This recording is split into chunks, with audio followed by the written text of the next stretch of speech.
Entre las bravas olas de la bahía, escuchando la plegaria de auxilio, el miedo y la angustia en el corazón de mis hijos, llegué a la isla de Cuba. Manos mestizas y piadosas sostuvieron mi imagen con devoción. Allí empezó esta historia. Mis hijos náufragos, suplicantes, fervientes, mis hijos emprendedores, trabajadores, alegres, inteligentes, superficiales, confundidos, mis hijos caminantes, atravesando el desierto sembrado por el odio, la violencia, la intolerancia, el irrespeto a la sagrada vida. Mis hijos frente al paredón de fusilamiento, otra vez atravesando el mar encrespado, mis hijos en las oscuras celdas de castigo, enfrentados al dolor físico y moral. Mis hijos peregrinos por el mundo, con la casa a cuestas y los muertos abandonados. Desde la cima alta del oriente montañoso los he acompañado. Nuestro amor ha sido indisoluble y difícil, hermoso y constante. Allí, en las verdes montañas del Cobre, hace ya mucho tiempo, erigieron un santuario para mí, mis hijos piadosos y creyentes. Y ese templo es el templo de todos los cubanos, sin distinción, de todos. Y cuando el odio irrumpió, inmisericordia y severo, y una parte de mis queridos hijos partió a la diáspora, cuando la intransigencia dividió a nuestra bella isla en múltiples pedazos, a la diáspora fui.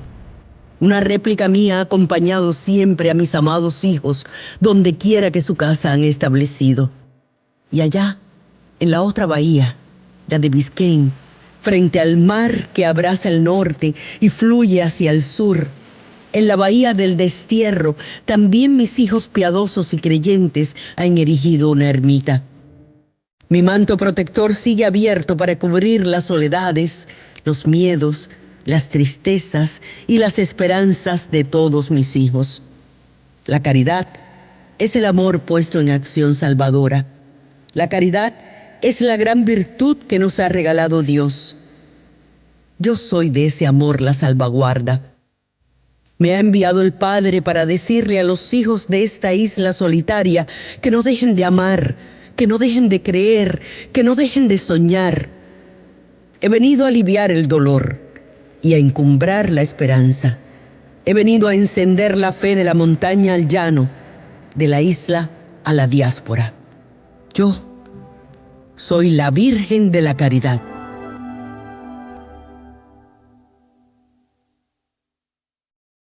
Estamos en un lugar muy significativo, la Ermita de la Caridad del Cobre, este santuario tan querido, tan amado por el pueblo de Cuba y por los pueblos que integran nuestra multicultural ciudad de Miami.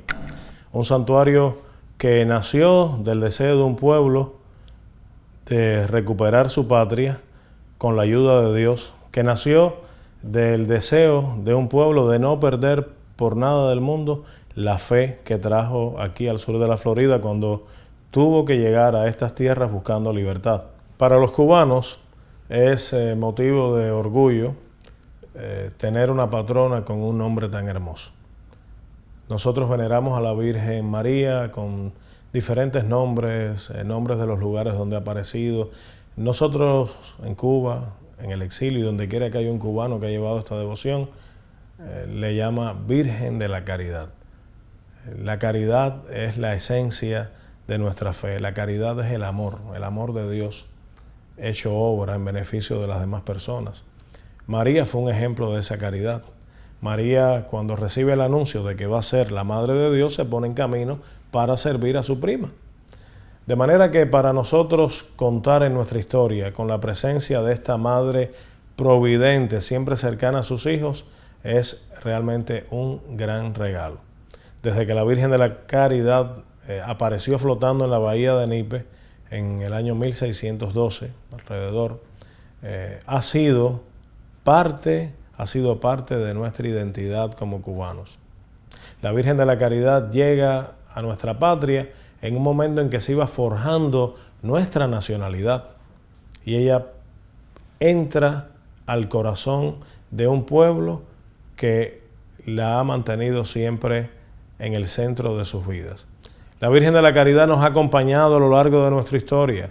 Estuvo en las luchas de los mambises, cuando en la manigua la llevaban en estampitas, en medallas, de manera que en el año 1915 los veteranos de la Guerra de Independencia, presididos por Jesús Rabí, ¿verdad?, y otro grupo de oficiales del Ejército Libertador, le piden al Papa Benedicto XV que proclame a la Virgen de la Caridad patrona de Cuba. En este año nosotros estamos celebrando, junto con la fiesta de la Virgen de la Caridad, estamos celebrando pues ese gran acontecimiento. 100 años en que hemos llamado a la Virgen de la Caridad la patrona de los cubanos. Ella estuvo con nosotros en las guerras de independencia. Ella nos acompañó en toda la era republicana y cuando llegó a Cuba el régimen dictatorial comunista, la Virgen de la Caridad permaneció con sus hijos en Cuba y no olvidó a los que tuvieron que abandonar su patria buscando libertad. Mi nombre es Julio Estorino y si algún título tengo o alguna credencial para participar de esta entrevista es el hecho de haber estado aquí al pie de la Virgen de la Caridad durante muchísimos años, prácticamente desde el mismo comienzo de la Ermita de la Caridad y aún antes de eso también. Milité en Cuba desde muy niño en la Iglesia Católica, fui miembro de la Juventud Católica, desde los aspirantes, que era el grupo de muchachos de 7 años en adelante, hasta ya llegar a la presidencia de la Juventud Masculina en mi pueblo, a 15 o 16 años de edad, en el año 60, cuando las relaciones entre la Iglesia y la Revolución pues eran quizá en su peor momento. Pero bueno, en fin de cuentas que la devoción a la Caridad del Cobre siempre estuvo presente en mi vida por una cuestión familiar. En mi familia había esa devoción y además de ser patrona de Cuba, la Virgen, bajo el título de Nuestra Señora de la Caridad del Cobre, era la patrona de mi pueblo también, de Unión de Reyes. O sea que era la fiesta de Unión de Reyes, era la fiesta de la Caridad del Cobre, con ese toque especial de que además de ser patrona de Cuba, lo era especialmente de nuestro pueblo. Yo salgo de Cuba en el año 1963, después de estar un año asilado dentro de la Embajada de Uruguay en La Habana. Vengo para acá sin familia inmediata. Tenía gente que me quería mucho, pero no familia inmediata. Voy para el Ejército de Estados Unidos y regreso cuando termine el Plan de Unidades Cubana del Ejército en el año 1963. Recuerdo que yo me fui de Miami rumbo a Fort Jackson, en Georgia, el 9 de septiembre de 1962, menos de 3 meses después de haber llegado de Cuba. El 9 de septiembre me fui, el día 8 anterior era la fiesta de la Caridad del Cobre y fue la primera vez que asistí a la gran misa que se daba en el antiguo estadio de pelota que estaba en la avenida 10ª, la avenida 10 y la calle 23 de Norwell, estadio que entonces se llamaba Miami Stadium y años después se llamó entonces Bobby Maduro. Esa imagen de la Virgen que se venera aquí y que es copia de la que está en el Cobre allá en Cuba, era propiedad del padre Armando Jiménez Rebollar, que era el párroco de Guanabo. Era una imagen de su propiedad personal que él la tenía allí en la iglesia. Cuando él ve la situación en Cuba, pues él decide enviar esa imagen para acá, para Miami, para protegerla, porque era una cosa de su familia, tengo entendido. Y así es que él contacta a la Embajada de Italia en Cuba. Lleva la imagen para allí para que estuviera protegida, era cuando peor era la persecución en Cuba contra la iglesia, y se busca la manera de que venga para Miami. Entonces todavía en Cuba se respetaba el derecho de asilo, que era algo exclusivo prácticamente de las embajadas latinoamericanas. Según los tratados de asilo de la OEA, un país latinoamericano podía darle asilo al ciudadano de otro país latinoamericano que estuviera en problemas políticos. Y el país de aquella persona perseguida se comprometía el gobierno a dejarlo salir de salvoconducto. Así funcionaban las cosas. El caso es que el embajador de Italia no tenía esos privilegios, no tenía cómo sacar la imagen de Cuba, pero por sus contactos diplomáticos se la pasa entonces a la Embajada de Panamá, que creo que la cónsul o la embajadora se llamaba Elvira Jaboné, no se acuerdo bien, de Sayas. Ella tenía un número de asilados en su sede, esperando que el gobierno les diera el salvoconducto para salir. Y ella le pide a la Virgen, por favor, que me den algunos salvoconductos para poder enviar esta imagen para Miami.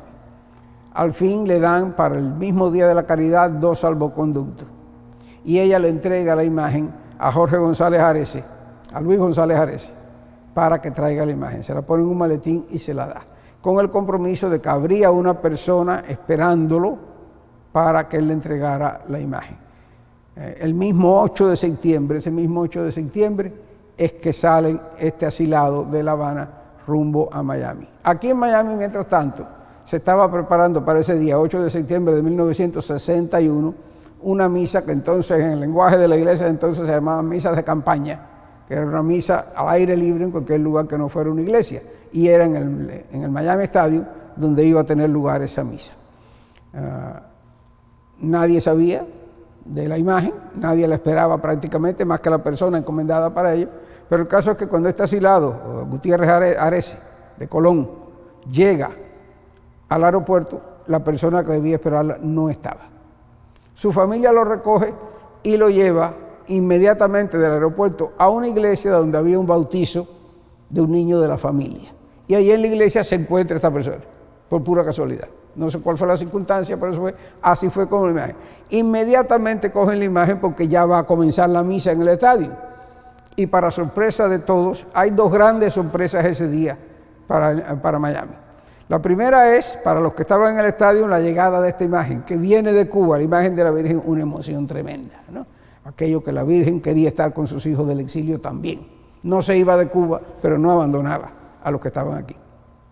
Y la otra era que este es el primer gran acto público del exilio cubano. Los cubanos llegaban entonces, su familia la acogía, la cuestión migratoria no estaba tan bien organizada como sería años después, y todo el mundo sabía que había un montón de cubanos y que seguían llegando cubanos.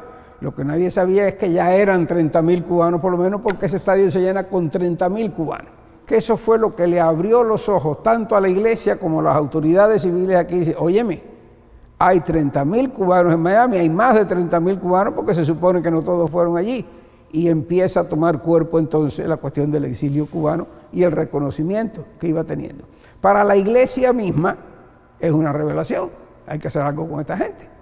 Todos estos cubanos son católicos, aquí apenas hay misa en español, aquí apenas hay sacerdotes que hablan en español. Es un momento histórico. La Virgen de la Caridad le mostró sus hijos a la Iglesia de los Estados Unidos y también le mostró sus hijos al gobierno de los Estados Unidos, que comprende que está teniendo lugar un verdadero éxodo. No se sabe de dónde salieron los cubanos, pero llenaron un estadio. Muchas personas no tenían auto, no tenían medios de llegar allí y lo hicieron. Fue vamos a decir, un momento inolvidable para personas que viven aún y que fueron parte de ese momento tan especial e histórico, ¿no? Así llega la Virgen de la Caridad a Miami. No llega solitaria, viene escondido en una maleta, pero para ser recibida por miles y miles de sus hijos que agradecen a Dios el regalo de haber contado con su patrona en un momento tan doloroso y tan triste de su historia. No se sintieron solos, se sintieron amparados bajo el manto de la Virgen de la Caridad. Y ese amparo ha llegado hasta el día de hoy. Miles y miles de cubanos han seguido llegando a estas tierras con una devoción muy grande a la Virgen de la Caridad, porque si algo el comunismo no pudo arrebatarle al pueblo cubano fue la fe. Por más que se instauró un régimen ateo, anticlerical, por más que se trató de diezmar a la iglesia, por más que se aterrorizó a las personas de manera que tuvieran que esconder las imágenes de la Virgen para poder conservar un trabajo, negar su pertenencia a la Iglesia Católica para no tener dificultades en el lugar donde vivir. A pesar de todo, los planes de la calle que se organizaban en las cuadras para que los niños no fueran al catecismo, a la iglesia, a pesar de todas las políticas antirreligiosas, el pueblo cubano no perdió la fe. ¿Por qué? Porque la Virgen de la Caridad, su patrona, no lo permitió jamás. Por eso ella es la salvadora de la fe del pueblo cubano. Se desencadenan una serie de acontecimientos que parten de ese acontecimiento precisamente cuando la imagen llega al estadio, la cargan en hombros 6 antiguos miembros de la Brigada 2506, El obispo de Miami, al ver esa devoción y esa perseverancia en celebrar a su patrona en miles, le dijo a los cubanos: háganle una casa a su patrona, construyanle una casa a su patrona. Fue un reto que el pueblo, en su mayoría pobre, acogió con tenacidad, con esa tenacidad que nos caracteriza a nosotros, ¿verdad? Y esa pasión que también forma parte de nuestra identidad, y se lo tomó muy en serio. Unos días después se da a conocer que Monseñor Carroll había designado como encargado de la obra de construir esa ermita, como capellán, a un curita llamado Aleido Román, que nadie conocía mucho, había sido expulsado de Cuba en el barco Covadonga junto con otros 130 sacerdotes y un obispo, aquel episodio famoso del 17 de septiembre de 1961. Estuvo 4 años de misionero en Chile entre los indios araucanos. Tiene que venir por acá, por Miami en el año 66, y cuando llega se encuentra de que ya los cubanos estábamos listos para irnos para Cuba, nos íbamos ya. Aquello no aguanta más, aquello se cae. Y se cae, yo debo quedarme aquí porque si esta es la situación, ¿para qué voy a ver? Y Monseñor Román se queda aquí, esperando como todos nosotros irnos para Cuba de un minuto a otro. Ya en el año 1967 se coloca la primera piedra de lo que va a ser la primera capillita, el origen, el germen de lo que hoy es el Santuario Nacional Ermita de la Caridad. Fue una tarea titánica la que el arzobispo de Miami, Coleman Carroll, colocó sobre sus espaldas, que dirigiera, que guiara, que animara la fundación, la construcción de este santuario. Cuando a él lo nombran encargado de esto, de lo que sería la Ermita de la Caridad, capellán del Hospital Mercy y cura asistente de la iglesia de San Quieran, que todo está más o menos cerca. San Quieran no estaba aquí entonces todavía, estaba un poco más allá, por Miami Avenue, pero en fin de cuentas todo era cerca. Monseñor Román empieza su trabajo y un día del año 67 me manda a buscar, porque yo era muy activo entonces en los municipios de Cuba en el exilio. Le vi un gran potencial a aquella organización y nos dimos a la tarea de organizar a los cubanos de acuerdo al municipio de Cuba del cual procedían y qué sé yo. Alguien le habló de mí y me mandó a buscar, me dijo: mira, necesito que tú me ayudes porque quiero organizar esto por municipio, porque los cubanos vienen aquí más o menos desorganizadamente, pero a veces viene el grupo de un municipio, de un colegio, de algún lugar, qué sé yo, y quiero ver cómo se organiza eso para que me ayuden a levantar el templo. Entonces no se usaba el nombre de ermita, porque nadie sabía lo que iba a hacer esto. Quiero que tú me ayudes con los municipios de Matanza. Y le decimos: Señor, sí, Padre, ¿cómo no? Entonces, ¿no? Y ahí empezó nuestra amistad, que sería después una cosa tremenda a través de los tiempos, ¿no? Nos veíamos en el Mercy regularmente, que era donde él estaba de capellán, y así empezaron a organizarse las peregrinaciones de los municipios. Hay que recordar que estamos hablando de los primeros tiempos del exilio cubano. Era un exilio pobre. La gente pues trabajaba muy arduamente por ganarse unos centavos. A los médicos, los abogados, sobre todo los abogados que no podían revalidar sus carreras aquí porque eran leyes completamente distintas. Muchos de ellos lo que hacían era sacar títulos de maestro, pero no quiero decir todos los profesionales cubanos trabajaban aquí en como recogiendo tomates en los campos de jote, recogiendo pepinos. Había una factoría que era de varitas de pescar que todo el mundo trabajaba en ella, las de persianas de aluminio que todo el mundo se cortaba los dedos en ella. Las mujeres, las pobres en las camaroneras, parando camarones. Era un exilio pobre, se ganaba poco dinero, la gente tenía 2 y 3 trabajos para poder sobrevivir, para poder ayudar a la familia en Cuba, porque eso no es nada nuevo de ahora, eso ha sido nuestra misión de siempre. Y no había para divertirse. Entonces, muchas personas, una vez que aquí se hace una pequeñísima capillita donde cabían 4 personas, si acaso, no exagero, para celebrar la misa y comenzar a dar a conocer este lugar, como el del monumento, que era como se decía entonces, el monumento a la Virgen, pues venían aquí, venían los grupos, comenzaron a venir, y de vez en cuando grupos de un mismo municipio, por el motivo que fuera, encargaban una misa y venía un grupo de ese municipio, o un grupito de antiguos alumnos de algún colegio católico venía, y Monseñor Román le vio el potencial de, a través de eso, pues ir atrayendo a los cubanos hacia este lugar para levantar el monumento a la Virgen. Así fue que en el año 68 ocurren 2 cosas. para promover eso. En junio del 68, Monseñor Román revive la Cofradía de la Virgen de la Caridad, que era los devotos de la Virgen. En Cuba habían estado organizados bajo ese tipo de asociación, de cofradía, qué sé yo. Él habla con Monseñor Eduardo Bosa Más Vidal, que estaba en Venezuela. Monseñor Bosa escribe un reglamento para la cofradía y comienza a revivir aquella cofradía que se había fundado en Cuba en el año 1600 y pico. Ese es el instrumento para las personas que trabajábamos aquí de voluntarios, haciendo distintas tareas. Y comienza entonces, se le ocurre a él, las peregrinaciones de los municipios. Se hace un calendario en el cual una vez al año por lo menos pasaban los devotos de cada uno de los 126 términos municipales en que estaba dividida Cuba. Entonces se comenzaba el año por el municipio del Cobre y de ahí se iba bajando de oriente a occidente hasta llegar a Mantua en Pinar del Río. Ahí empieza poco a poco. Así nacen, con ese mismo objetivo, las romerías. La gente no tenía donde divertirse, no tenía donde ir, donde pasar un rato en familia. Monseñor pues idea también entonces lo de las romerías, que entonces se hacían 6 romerías al año, una cada 2 meses. Pinar del Río, La Habana, Las Villas, Camagüey y Oriente, como estaban divididas las antiguas 6 provincias cubanas. Ahí venían entonces las familias de esa provincia, el grupo de la cofradía que ya existía entonces, pues uno donaba una paleta de puerco, el otro traía una olla de moro con cristiano, el otro traía yuca, y así se fue. Y esas actividades es lo que iban dejando dinero para levantar este monumento. ¿Qué dinero dejaban?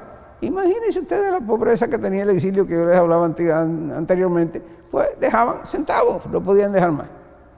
Pero Monseñor sabía el valor de los centavos.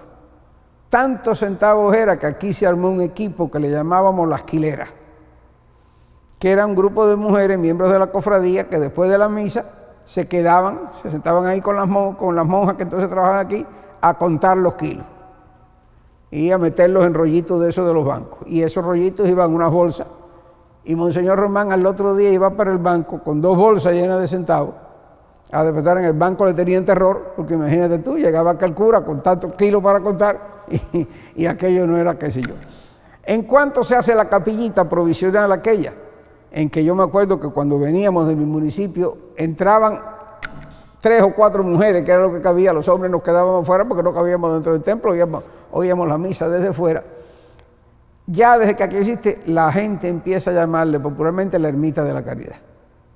Primero, en el plan original del comité que se creó, había estado el hacer no un lugar de oración ni una iglesia, sino un monumento que recordara a la Virgen de la Caridad. Y por eso se llamaba monumento. Pero después el propio pueblo cubano le fue dando un espíritu distinto. No, tiene que ser un lugar de oración. Y así fue que los planes fueron cambiando hasta que pues se hizo. Hubo 2 comités, un comité organizador, un comité recaudatorio. Uno lo presidió primero el periodista y figura de la televisión Manolo Reyes, que ya falleció, y el otro recaudatorio lo presidió José Miguel Morales Gómez, que era hijo de José Miguel Gómez, que había sido presidente de la República, una figura respetable de la alta sociedad habanera, y fueron los que primero le dieron forma a la cosa. Pero Monseñor siempre estuvo claro en el hecho de que esto, o sea, si una cosa popular, que todo el mundo participara o no, porque algunas veces muchas personas tuvieron la ilusión de que algunos cubanos ricos o antiguas personas iban a hacer las grandes donaciones para esto. Y Monseñor siempre tuvo que decir, no, esto lo va a hacer los kilos de la gente. Y efectivamente, así fue como fue. En fin de cuentas, que así se empezó a recaudar. Monseñor Román, guajiro desconfiado, en fin de cuentas, para todas estas cosas, insistió siempre en que todo se pagara. Que él no quería de ninguna manera hacer una iglesia o hacer un santuario a base de deuda. Entonces, según iba llegando el dinero y alcanzaba para pagar, se iban haciendo las cosas. Este fue el primer templo que se inauguró en Estados Unidos en la Edad Moderna, que el día que se bendijo no se le debía un centavo a nadie. Hoy las iglesias, muchas por ahí, salen muy bonitas, qué sé yo, pero cuando les inauguran deben todavía, aquí no, con él no había ese tipo de economía. Así fue que se hizo. Ya, bueno, pues empezó a acumular dinero, ya había más exilio, la gente venía más, más personas seguían llegando de Cuba a partir de Camarioca, a los vuelos de la Libertad. La Iglesia americana fue muy generosa desde el principio, le abrió los brazos y el corazón a miles de hijos católicos que llegaban, ¿verdad? La Iglesia americana le dio a esos hijos católicos este pedazo de tierra, pero fueron los cubanos los que tuvieron, y con la guía de Monseñor Román, que buscar los medios para hacerlo una realidad. De manera que la primera hora de trabajo en las factorías se donaba para la construcción del santuario. Kilo a kilo, como siempre recordaba Monseñor Agustín Román, kilo a kilo se fue construyendo este santuario. De manera que hoy día, cuando llega la hora de cerrar la Ermita de la Caridad, porque llega un momento en que hay que cerrar en el día. Si estuviera abierta de madrugada, habría devotos que vendrían de madrugada a pedir, a dar gracias a Dios. Cuando llegan las 9 de la noche y se cierran las puertas de la Ermita de la Caridad, a veces hay personas que dicen, no, yo quiero entrar, esta es mi casa. Yo hice esta casa, yo. Ese sentido de pertenencia, ese sentido de algo propio en el que se puso también esfuerzo, sangre, sudor y lágrima, como decimos nosotros popularmente. Siempre fue un lugar muy identificado porque la situación, hay que darse cuenta que entonces teníamos lo que hoy es la gran diáspora cubana. Entonces era verdaderamente exilio político cubano, porque todas las familias aquellas que habían venido, aún las menos involucradas en la política, en las cuestiones políticas, habían venido por una razón puramente política. O le habían matado a un hijo, tenía un preso, o lo habían estado persiguiendo, y había un sentimiento patriótico muy vivo, que todavía lo hay hoy, que claro, eso se ha diversificado con el paso de los años de manera muy diferente, porque no es la misma historia para todo el mundo, ¿no? Ese sentimiento cubano se vivía muchísimo, y Monseñor Román incluso lo dijo con estas palabras una vez, que él quería, que su sueño era que los que vinieran aquí salieran de aquí más católicos y más cubanos.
Monseñor Román era un hombre de campo, un guajiro cubano, que es en lo que en la iglesia entonces se llamaba una vocación tardía, porque cuando él es ordenado sacerdote ya tenía 20 y pico años largos, que entonces se consideraba viejo para la ordenación, pero un hombre de una fe muy, muy sencilla, pero a la vez muy, muy profunda.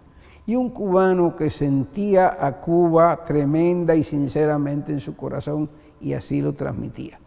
Eso lo va convirtiendo poco a poco en un verdadero padre del exilio cubano. ¿Por qué? Porque él entendía muy bien a esa madre que venía aquí a llorar porque tenía el hijo preso allá, o a ese hombre que venía aquí también a llorar porque había tenido que salir huyendo porque si no lo mataban y había tenido que dejar allá a la mujer y los hijos, o el otro que se le moría aquí el padre y en Cuba a lo mejor había sido una persona acaudalada y aquí no tenía con qué enterrar. Este era el receptáculo del dolor del pueblo cubano de verdad. Del dolor y la alegría también de la vida. Aquí las cubanas pues parían a sus hijos aquí en el Mercy Hospital, en el plan de pobres que había, que era un plan de esos que tenían los hospitales entonces, que no había médico fijo para la mujer embarazada, pero la iban atendiendo, iba pagando el niño en la Yagüey, como se decía entonces, y cuando nacía el niño en el hospital, que eso lo hace con muchas todavía, ¿no? Donde primero lo traían era aquí a la ermita. Y eso va cimentando la figura de Monseñor Román en el paso de los años. ¿Qué pasa? Pero eso fue ya después que estaba hecha la ermita, aunque empieza desde esos momentos que se está tratando de construir. Ya por allá, por el año, qué sé yo, 68, 69, las fechas ya se confunden un poco, ¿no? Ya se empieza lo que es la construcción, ya empiezan los planos, que si cómo hacer, que si muy chiquita. Algunos querían un templo más grande, pero éramos de la opinión todos, los que de alguna manera teníamos algo que ver con esto. Yo no estaba directamente participando de los comités esos de reconocimiento, yo ayudaba colateralmente, porque yo tenía un tipo de trabajo más político, más directamente político en las organizaciones del exilio, donde yo me desenvolvía más. Y Monseñor mismo me alentó y me dice, no, es necesario que personas como tú estén en ese ambiente, estén en la cosa, porque hay que coordinar las dos cosas, ¿no? Y eso es lo que hacíamos. Se empieza la construcción, los planos, se empieza a levantar y claro, también eso acelera porque ya la gente a la vez que empieza a ver cemento y cabillas levantar, pues ya saben que hay algo que se puede hacer y van creciendo las contribuciones. ¿Sí? Y al fin, para hacer corta una historia larga, porque fue una historia de día a día, eso de los kilos era todos los días, eso de las estampitas de Monseñor Román mandó, era un gran vendedor también. En Cuba había una costumbre, yo no sé si algunos de los más jóvenes la conocieron, como la imagen de la Virgen que se venera en el cobre, la original, la que apareció en las aguas de la bahía de Nipe, es una imagen pequeñita, pues desde los tiempos de la Guerra de Independencia, aún antes, había la costumbre, los que peregrinaban al cobre, cogían una cinta y medían la Virgen, el tamaño de la imagen, y aquello se conocía como la medida de la Virgen. Y yo recuerdo en mi casa en Cuba, en Unión de Reyes, había una medida de la Virgen. Y entonces ahí se mezclaba la religiosidad popular, la fe católica, todo lo demás. Si el niño se enfermaba, pues le ponían la medida de la Virgen para que la Virgen lo curara. Entonces, o sea, la medida de la Virgen, Monseñor Román manda hacer la medida de la Virgen. Aquí reviven las tradiciones cubanas, la fe, la religiosidad popular, todo eso va ayudando.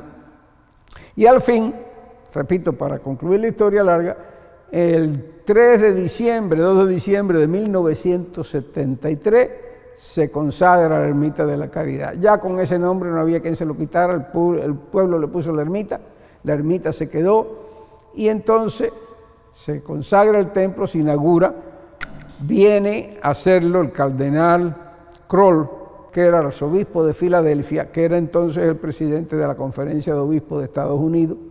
Viene Monseñor Bosa Masvidal desde Venezuela, que era el único obispo cubano. No era el único exiliado, pero bueno, era el más prominente que estaba en Venezuela.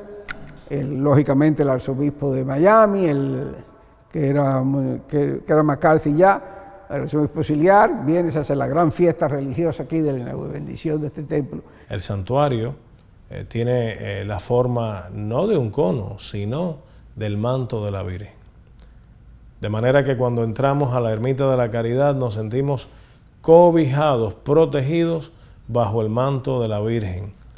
Esa fue la intención del arquitecto cuando diseñó este edificio que es ahora un santuario nacional, erigido con 6 columnas que recuerdan las antiguas 6 provincias de Cuba.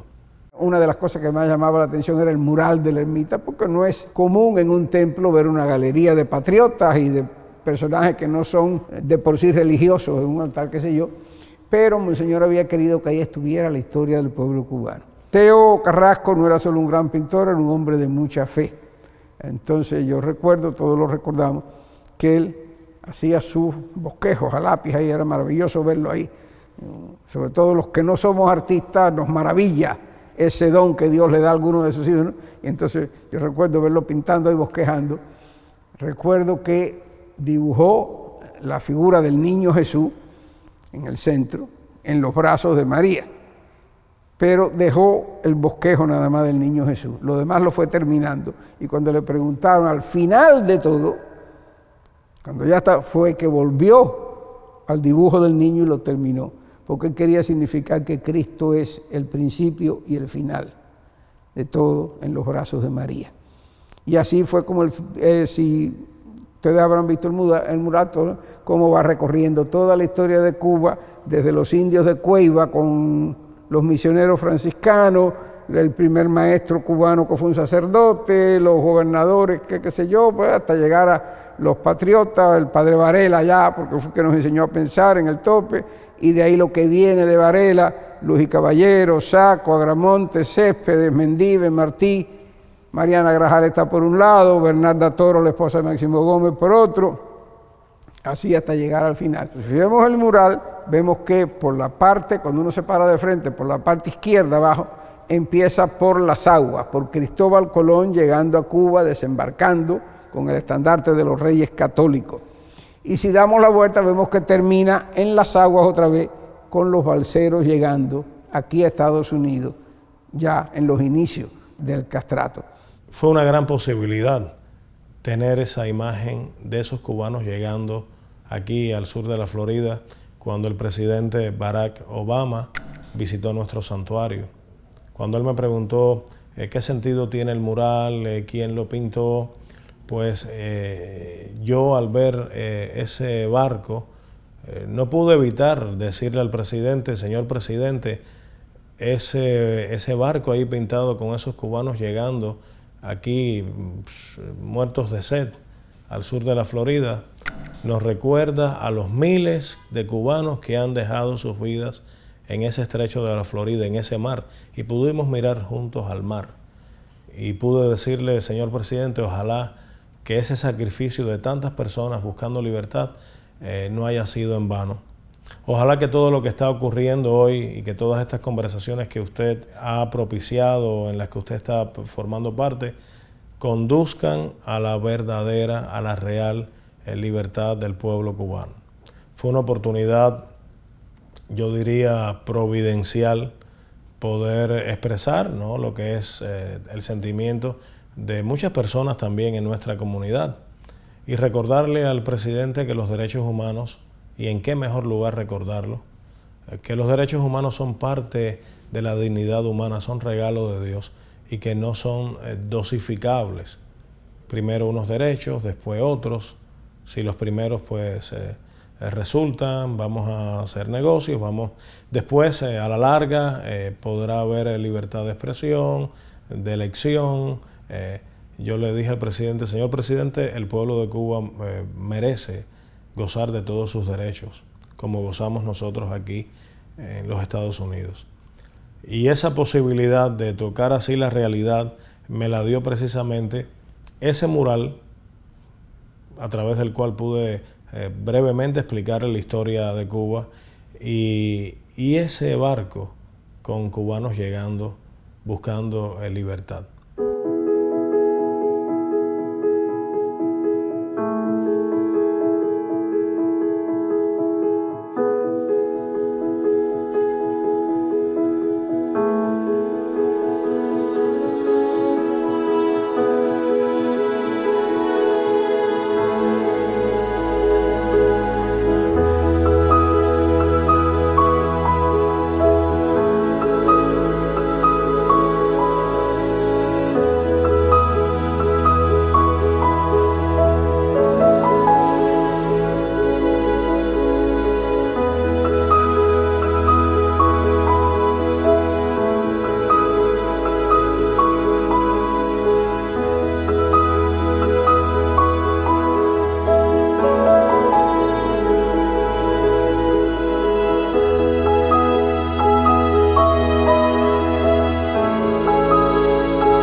finales de 1978, si no recuerdo mal, pues recuerdo que un día voy manejando yo por la 836, que entonces tenía un solo toll que pagaba 10 centavos hacia el este, y cuando estoy tirando mi realito en el toll, da la noticia, no se me olvide ese ser, en que da la noticia que el Papa Juan Pablo II había nombrado al padre Román como obispo auxiliar de Miami.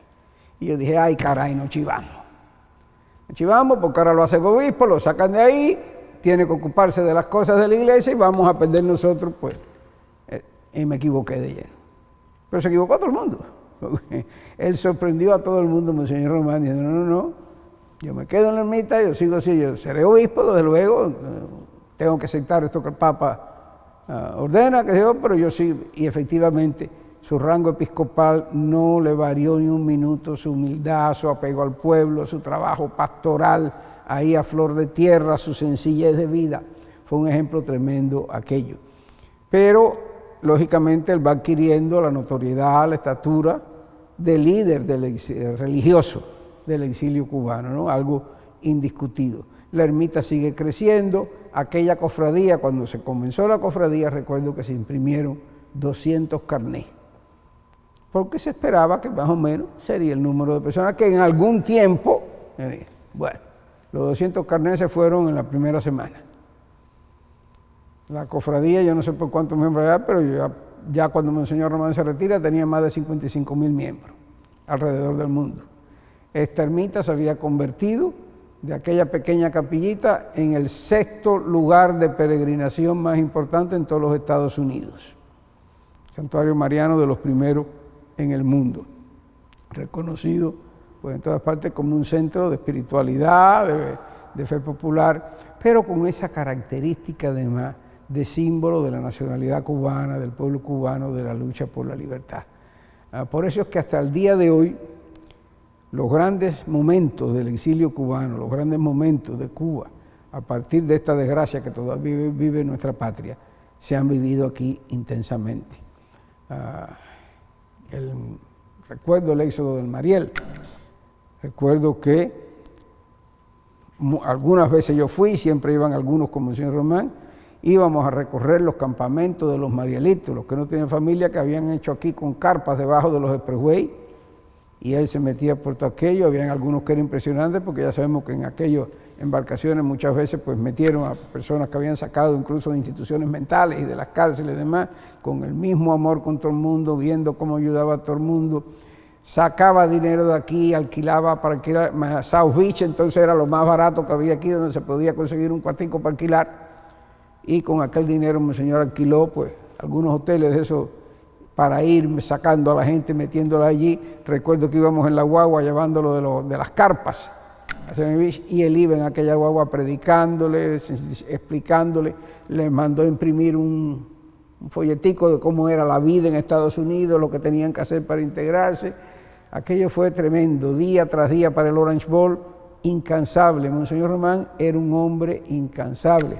A veces yo llegaba con él, que habíamos ido a cualquier cosa de esas, a las 12 y pico de la noche venía para aquí, y entonces iba a la oficina de la ermita esa hora a recoger los papeles, los papelitos de las llamadas que había tenido que no había podido tener, y las contestaba. A veces llamaba a las 12 de la noche, a quien fuera. Eso lo siembra en el corazón de nuestro pueblo, y siembra junto con él. O sea, a la Virgen no hay que ayudarla para que el cubano la quiera. El cubano la ha querido siempre, la sigue queriendo. Pero el hecho de haber tenido a sus pies aquí en Monseñor Román, sin duda que fue una gran ayuda para que eso se cimentara. Eso él lo explicaba después, hablando de los caminos de Dios, que él decía, bueno, Dios nos sacó de Cuba, pero gracias a ese sufrimiento, hoy la devoción a la Virgen se ha regado por todo el mundo. Y es cierto, hoy la Virgen de la Caridad es mucho más conocida que todo el tiempo que estuvo en Cuba solamente antes de la Revolución. Así, repito, esos grandes momentos se vieron aquí cada vez que ha habido un problema en el exilio, una confrontación, algún tipo de cosa en Cuba. Aquí es donde ha resonado, aquí es donde se ha rezado. Año tras año tras año se estuvo rezando noche por noche la oración por los presos políticos escrita por Monseñor Bosa Vidal. Cuando surge aquello del diálogo del año 78, donde se confecciona la lista de los presos políticos, no es en Cuba, es aquí.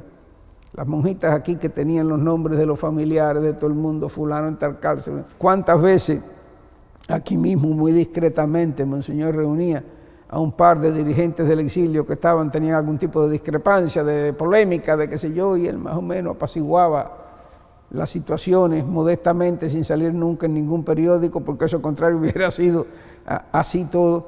Y así la devoción a la Virgen se mantiene de una manera pues tremenda, ayudando a la iglesia en Cuba siempre. Hasta el día de hoy en que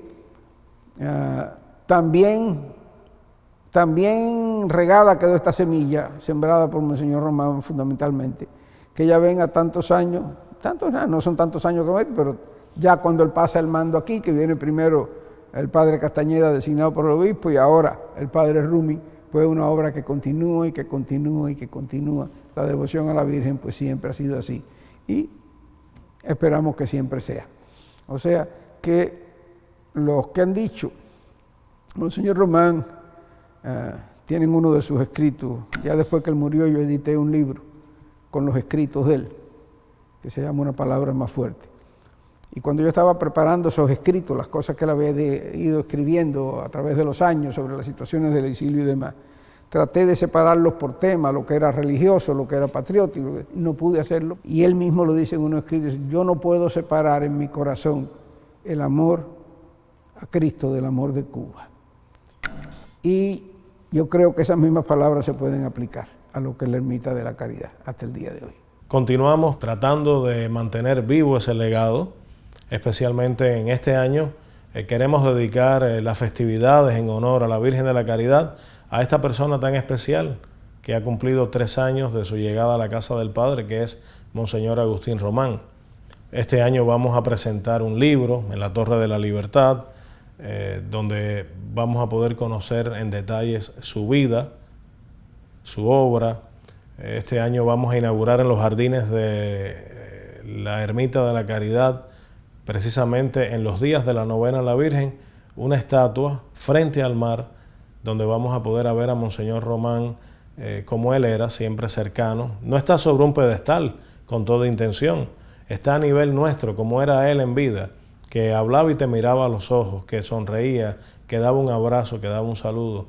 Así vamos a poder recordarlo nosotros y esperemos que las siguientes generaciones, y ojalá que en un futuro cuando niños lleguen a la Ermita de la Caridad, por ejemplo, pregunten quién es ese hombre y siempre haya alguien que le diga, ese fue un hombre de Dios y un hombre que amó a su pueblo.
El Salón Varela, donde estamos haciendo esta entrevista, que para mencionarlo propiamente, como quería mencionar, el Salón Padre Félix Varela.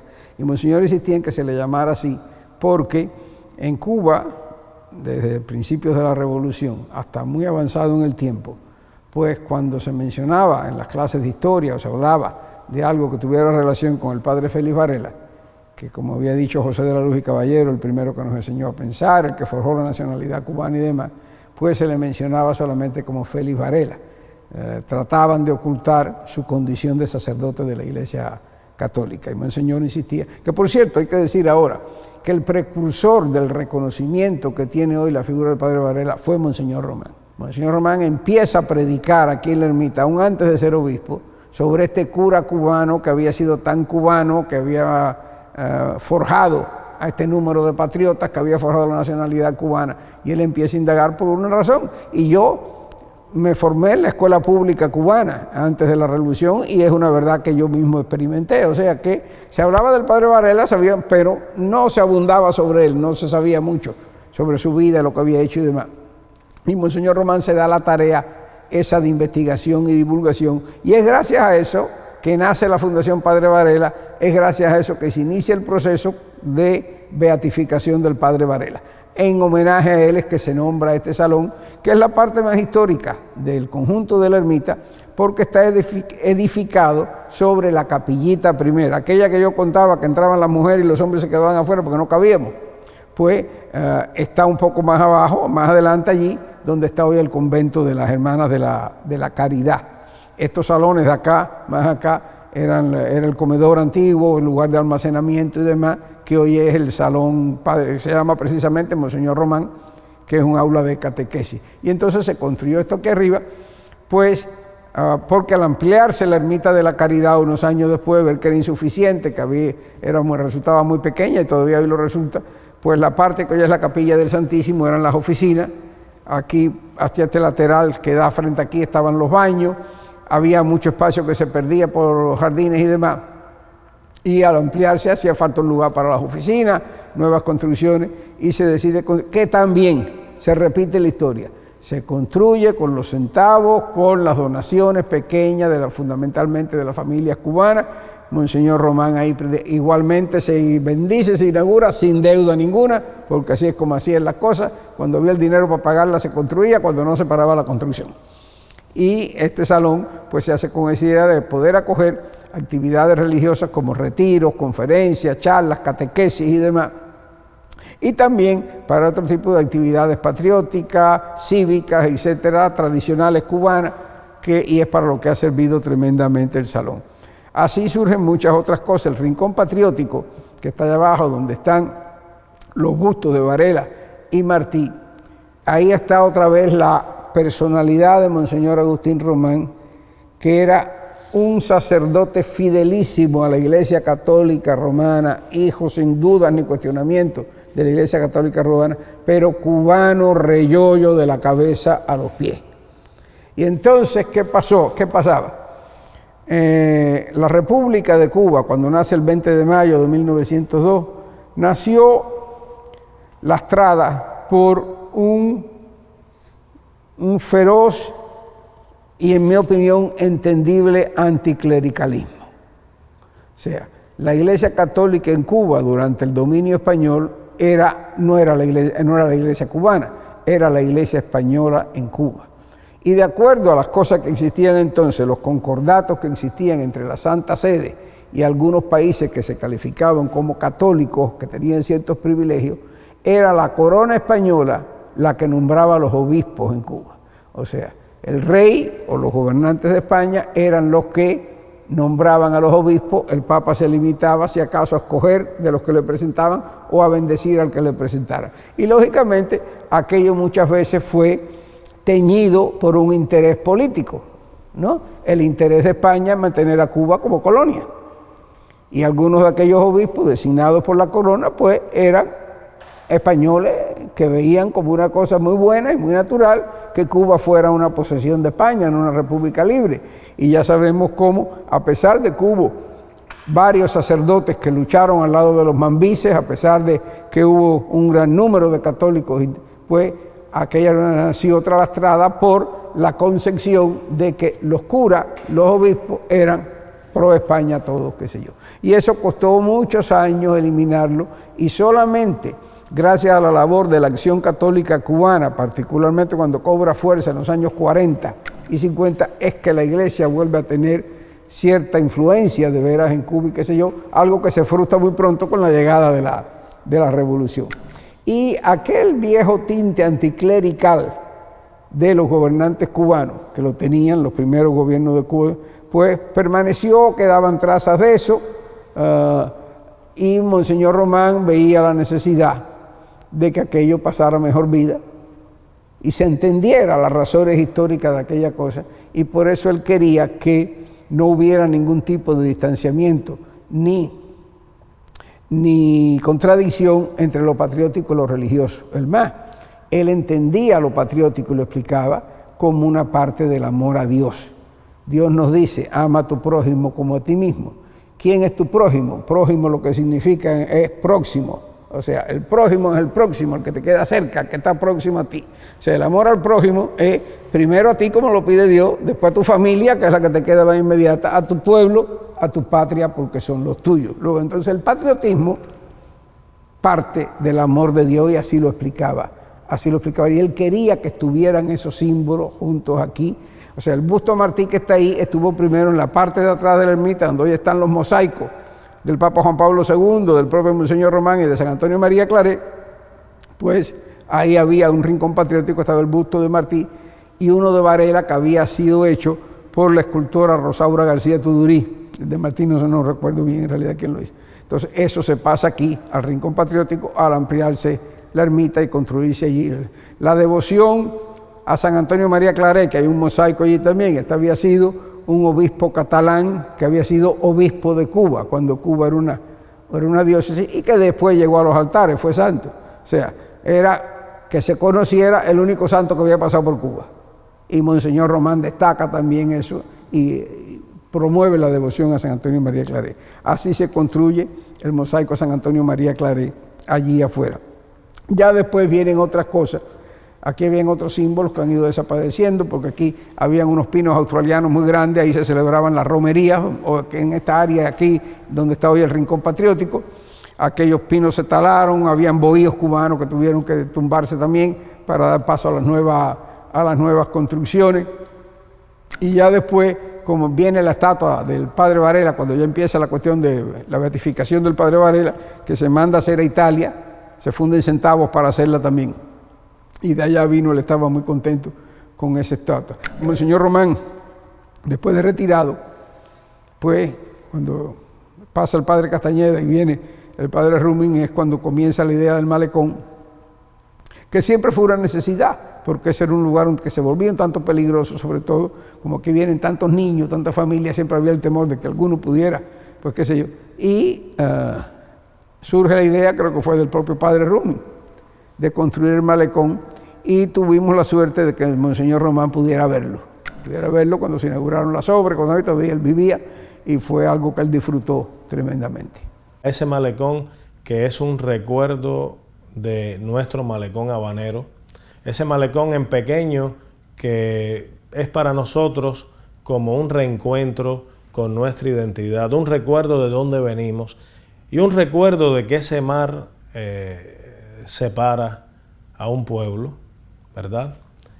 Por eso es que venir a la Ermita de la Caridad es realmente una posibilidad de cargar las baterías del espíritu y también cargar las baterías de nuestra identidad, de nuestro sentimiento patriótico. Después tomarse un guarapo, que es también una posibilidad muy linda. Muchos niños que nacen de padres cubanos no conocen el guarapo, y los padres con mucha ilusión los llevan al kiosquito Los Tres Juanes para que prueben lo que es un guarapo, para que conozcan una tradición tan linda en nuestro pueblo. Y hay que destacar aquí también la presencia, el convento que está debajo de las Hijas de la Caridad. Lo que está aquí, la obra de Monseñor Román, siempre se hubiera hecho, como lo digo, porque era plan de Dios, ¿no? Dios lo quería y así sucedió. Pero las colaboradoras más grandes de Dios en ese empeño fueron las Hijas de la Caridad. Esas monjas han trabajado aquí pues de una manera ardua, sin horario. Hubo un principio cuando estaba la construcción y después en que habían 5 monjas que se identificaron tremendamente, 5 hermanas, se ganaron el corazón de todo el mundo, que eran, ya las 5 han muerto, eran Sor Amelia Aria, que era de Isla de Pino, estaba Sor Olga López, que era de La Habana, fanática de los Marlins, y estaba Sor Teresita Mox, que era puertorriqueña, pero ella decía que era camagüeyana y la gente se lo creía. Estaba Sor María Esther de la Cruz, que era la que dirigía el coro, que era una artista tremenda en esto de la música. Aquella artista tremenda, enviada por Monseñor Román, se iba a evangelizar, ¿saben ustedes a quién? A los indios Miccosukee, se veía en la reserva de los Miccosukee. Se logró muy poco, porque los indios mantienen su idiosincrasia muy cerrada, pero hasta ahí llegaba la obra evangelizadora de Monseñor Román. Y Sor Francisca Jáuregui, que era una ardillita santiaguera que no paraba un minuto, que había conocido a Monseñor Román de niño, porque en San Antonio de los Baños, su pueblo natal, había un colegio de las Hijas de la Caridad. Y esas monjas trabajaron, como siguen trabajando hasta hoy las que han hoy, no quiero mencionar una por una porque se me va a olvidar alguna enseguida, menciono estas 5 porque ya están muertas y fueron las que en los tiempos de edificar y de eso estaban aquí tremendamente. Las Hijas de la Caridad han hecho esto un aporte tremendo, y Monseñor Román de veras que las quería, las respetaba, y ellas supieron pues corresponder eso con mucho trabajo. Nuestro santuario está lleno de símbolos, y uno de ellos muy importante es la escultura de Antoine, que ha sido recolocada junto al mar aquí en Ermita de la Caridad. La original fue entregada por el escultor al Papa Juan Pablo II en su visita a Santa Clara. Él pudo poner en sus manos del Santo Padre esa imagen de la Virgen de la Caridad estilizada, hermosa, y tuvo a bien también regalar años atrás a nuestro santuario esa réplica que tenemos aquí en el malecón. Hay una oración muy hermosa donde se reza por nuestro pueblo en inglés y en español, para todas las generaciones, para los que viven hace muchos años, para los que nacieron aquí, para los que llegaron ayer, para que al llegar delante de esa imagen de la Virgen, con ese mar de fondo recordándonos el origen de su aparición, podamos elevar una oración a Dios por intercesión de ella, por nuestro pueblo, por nuestra familia y por la libertad de nuestro querido pueblo cubano.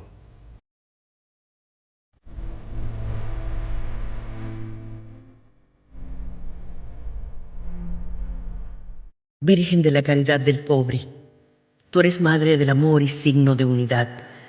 Te suplicamos por todos tus hijos, dentro y fuera de la patria, para que reciban siempre tu ayuda y protección. Intercede ante tu Hijo Jesucristo por todos aquellos que en este mar encontraron la muerte buscando la libertad.